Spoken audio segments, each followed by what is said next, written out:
Alright, so this is kind of a new setup that I'm going forward with that will start tomorrow night and we'll be using for the ReBBL Division 5 weekly recap. Uh, this is just the intro. I think this is kind of where we're going to talk a little bit. Haven't decided if I want to throw our cameras on here at all. We are going to start using cameras while we're working just so that we can kind of see each other's face. It's a little bit easier for us to play off each other.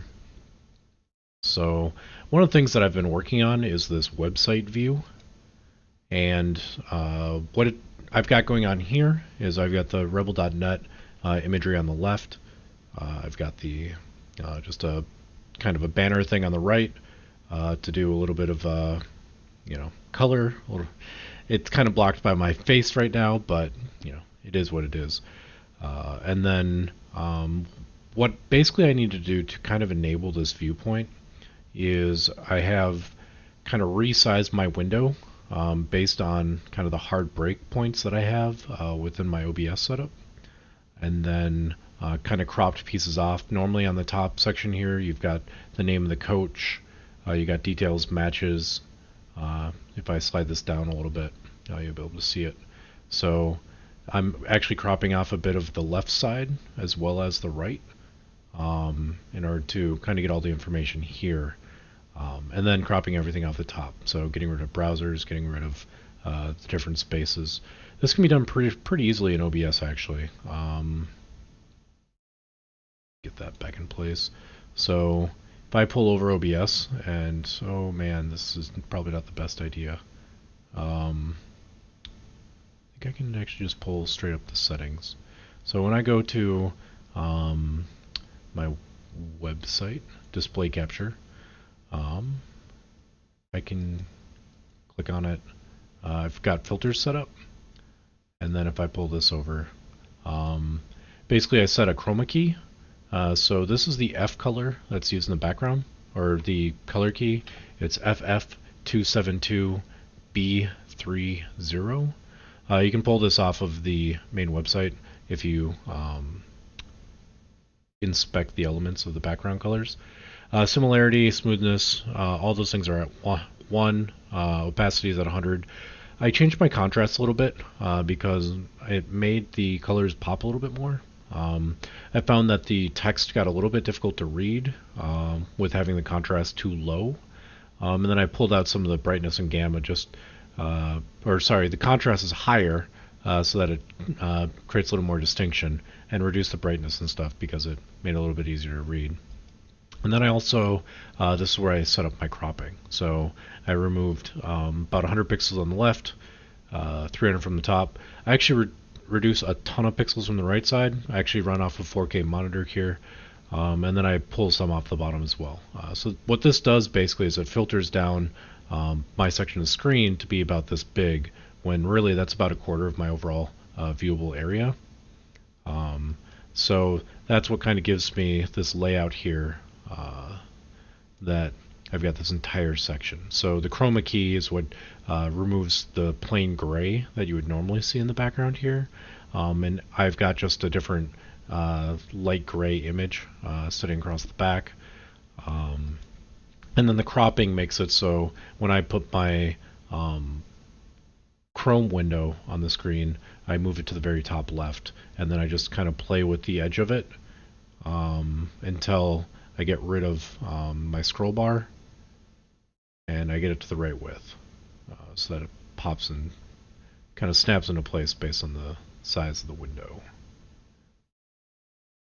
Secondarily, this is a thing I kind of started working on last night / today. I've got to push up the top a little bit, and now I'm seeing I need to pull it downwards a little bit more. There we go. So this is my projection engine, basically. Similarly, I use the same color as the background for the website. Therefore, the chroma key is the same, and you don't have to change between scenes or sources. So kind of a nice little feature added on to make this a little bit smoother. So what this is doing is I put in all my teams for week 1 and their matchups. This is using a VLOOKUP based on the 2 races, and it's saying what's the win rate for championship ladder? So this is based on Slice's data, which is 230,000 matches, I believe, and you don't see a lot of them that are a huge percentage one way or the other. Except for when you see like halflings or ogres, they tend to have really, really bad win percentages overall in the CCL. So what I've got going on here is I've got these CCL projections based on race. Whatever one gets more than 50%, it's saying that's the winner. And then I've got Rumblebee here.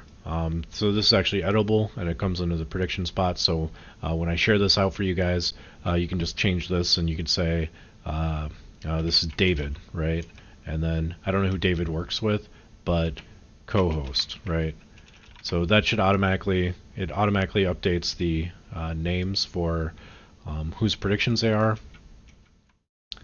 So that's handy. Add a little bit of padding on here so that it fits on my screen.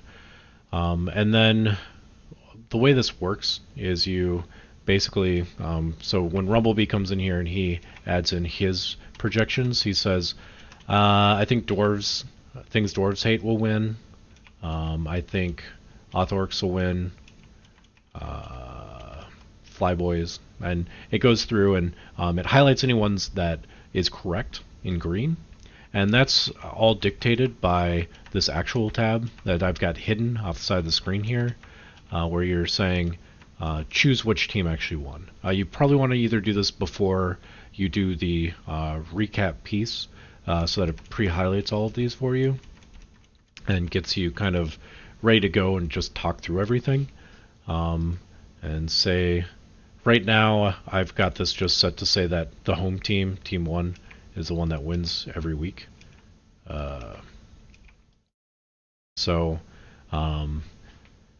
Looking at this, he's got 4 of them that are highlighted green. I've got 4 that are highlighted green. So we each have 4 correct answers out of the total of the, 6 matches? 5 matches? 7 matches, right. Giving us a 57% accuracy rating. If one of these is a tie, you just have it deleted. And it, the way that impacts predictions is it, neither person's necessarily wrong on a tie. So I actually pull that out of the total number of matches automatically. It's looking for matches that are filled in with a winner. And so it'll actually automatically update your percentage differences. So that's kind of cool. Once we get to week 2, when you update that to week 2, it'll recalculate all of your guesses based on that. So let's say Rumblebee goes through and this is his picks for the week. And I'm going to go ahead, and so all I did for this test example was I said the home team wins every match. So now we actually have breakouts, so we've got our total correct for the entire season automatically calculated out. Rumblebee's got 6 total that are correct. I've got 6 as well, having 4 from the first week.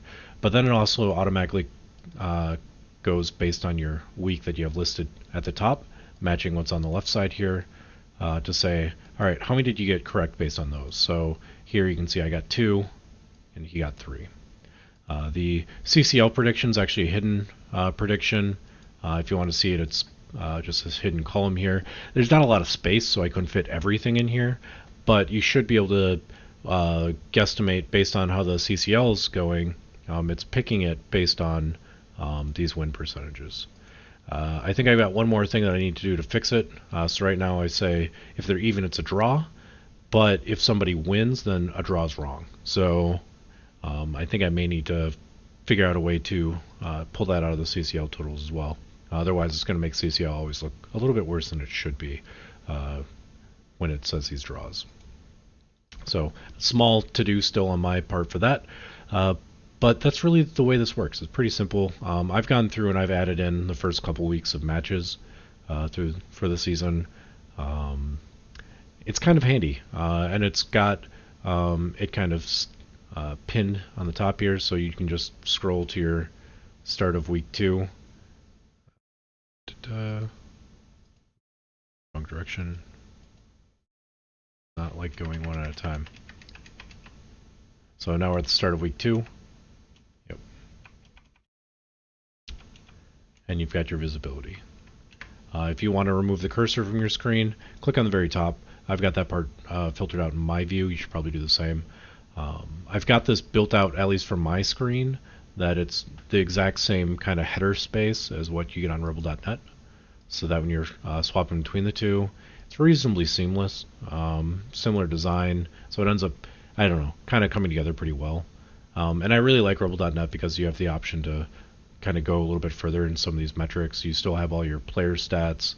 It'll show your injuries. You can go through previous players. So I really like ReBBL.net just because it has more information than you even get in the client. So it ends up being pretty useful for a lot of that as well. You can go through the matches for a team. You can go through your high level section as well if you want to go directly to your division. So we're covering Division 5. So here's the weekly breakout for Division 5. If you want to look at when matches may be scheduled, or using this as a screen for kind of top pairings for the week. If you want to go to the match here. So this doesn't quite fill up all of the space. You have this blank space here. It's not a real good way for me to fix that so that all the pages kind of work automatically. I was thinking about creating a separate scene using same chroma key and stuff where I just trim this section down a little bit. But I didn't really want to switch between scenes. I just wanted to have a website view. So all I'm really doing is swapping between tabs, and then your information's there. Makes it a little bit easier to keep flowing with the information as you're talking through it. But then you do have this match view too if you want to look at level ups or touchdowns, casualties, things like that. It gives you your final winnings and some of those things as well. So it really feels like it's a really good way to kind of cover off the matches and have some consistency in the view. So the entirety of your focus here is just this entire left side updates based on what you're kind of looking at. I am going to go through and add in, for my sake, each of these will also be a clickable link. So if I want to look at the Werewolves on Wall Street, it'll open a new tab, and then boom, I'll be, in this case, Sons of Sam, I'll be on the Sons of Sam page. It gives a little bit more flexibility when we're talking during the cast as well, to be able to go between those different pieces and locations. And I don't know, it's kind of a fun little project. When I make this available for everyone, when I get a couple more of the kinks out, it'll just be update your division. Update the names of the two people making guesses. I should probably almost center this. I don't quite like that. It gets cut off a little bit with the way I've got it set up, just space-wise. So I'll do that for now. I'll figure something out though. Maybe I'll just add some space in front of it. But it's really just giving a lot of flexibility and sustainability. So I don't have to create new graphics every week, right? So all this information's here. You know, you've got the Herringzord where he creates these graphics that fill up the screen each time, but in this case, they're almost building themselves. And if you aren't using a camera, the way I've got it built out at least is, you know, I've got space. Theoretically, you could take up more of this open space here and move it to the right, but that's not necessarily kind of what I'm looking for. I kind of like having it a little short and succinct on the left side there. And when we do run with both of us on camera, then the camera's here. ReBBL will be located right below my picture, and then we have the rotating live logo. So that's a bit of a rundown on the new setup that I'm going to be implementing for me and ReBBL's Div 5 recap.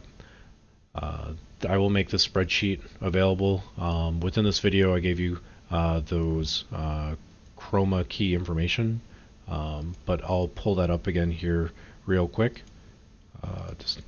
Display capture. I'm doing just the entire monitor rather than just a web browser, because I found that had issues of its own when trying to set up on my piece, because it's looking for a Chrome tab, and I usually have multiple of them open, as well as you can set it to a direct match of the name, but if you're swapping between teams or between different pieces, I don't think it's necessarily that useful. So the chroma key again is FF272B330. I know that's a little archaic for some of you, but the settings are really simple here in order to follow. Should something change in how this is done with Chrome, you inspect it, and the color, you have to kind of scroll through here and find which color kind of handles that, but it's actually this background color, so when you remove it, all the color goes away. So this is how I found the color that's used for it. And actually it's 272B30, so it added 2 zeros to the end of the key. Anyway, that's a quick run through. Let me know if you have any questions. This is Gypsy Prince, giving you a lowdown on how to do some more updates to your sports reports. And now I go to my intro video. I hope your front door is locked and your phone is switched off. It's match time, and nothing can come in the way of a head coach and his Blood Bowl.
Just be alive.